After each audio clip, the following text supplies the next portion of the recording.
Welcome to another episode of America Smiles Tips and Tricks. I am your host today, Keith Crittenden, the president of the America Smiles Network. Today we're going to be talking about zirconia oven health. Now, it might sound like a tip, maybe a funny topic, like what do you mean zirconia oven health? But the fact of the matter is when you're cooking this zirconia in this oven, it's hitting about 2,800 degrees Fahrenheit, 1,500 centigrade. It's a crazy, crazy, crazy science lab happening in there. Now, I'm not a physicist, I'm not a chemist, so I don't know exactly what's happening, but I do know there's a lot of violent stuff happening at 3,000 degrees Fahrenheit. Just like how water turns into steam at just 212, there's weird stuff happening.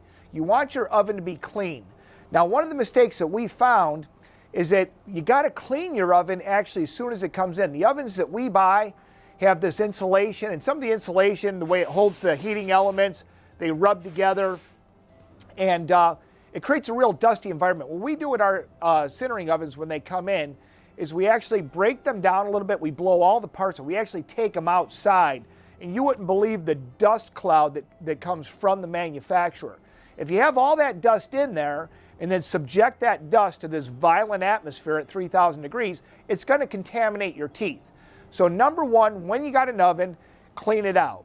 Now number two, I believe if not every day, I'd have to check with my oven people, but if I'm not certain, every single day or at least once a week, we blow our ovens out, we blow the muffle out with an air hose, but nice and gentle. You don't want to put a lot of pressure on it, but just blow it out gently.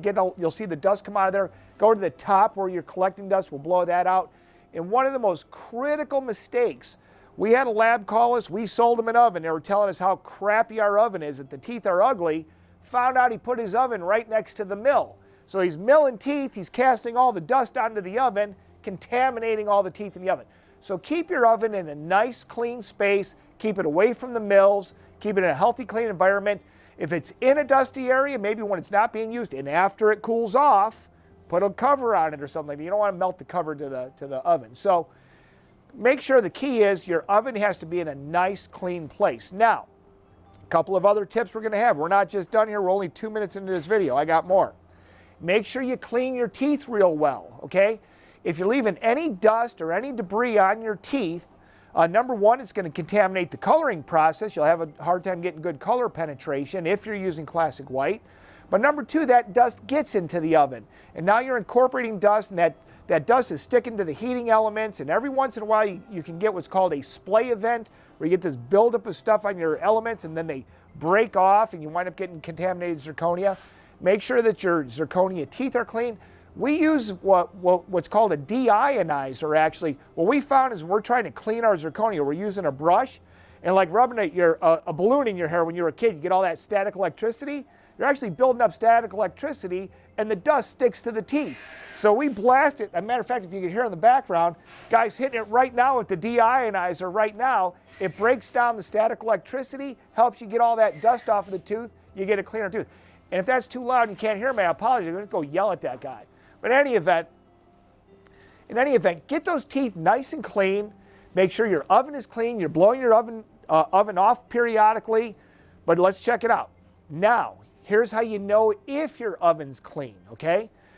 That zirconia, those zirconia pucks that all spent, y'all are bragging, I get 20 out of a puck, I get 25 out of a puck. You still got material left over.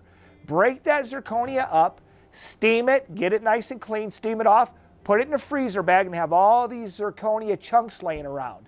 When you fire your zirconia, kind of like the canary in the coal mine theory, some of you guys will Google that, canary in the coal mine. You got 3 little chunks of zirconia on the top of your dish. That zirconia should come out pure white. That's how you know you have a good, healthy, clean oven. Now, our ovens, we have 2 dishes. So we have a top dish and we have a bottom dish. I put 1 chunk of virgin zirconia, no color, in the bottom dish, another chunk in the top dish, and then 3 more chunks on top. I read those chunks, those 3 chunks on top. We call it junk zirconia, 3 on top, 1 on the top dish, 1 on the bottom dish. That stuff should be pearly, beautiful white. That's how you know you have a good, clean oven. See, once your teeth are colored, whether you have pre-shaded or whether you're coloring it yourself, once your teeth are colored, technically speaking, the teeth are contaminated with, what's the technical term? Essentially rust. That's how we get the color out of teeth. We put oxides. Thank you very much. We put oxides in there, and that's what makes the teeth have color. So they're essentially, we've contaminated them. So use virgin white zirconia, little on top, little in each dish. Keep your zirconia clean, keep your ovens clean, keep the oven in a clean area.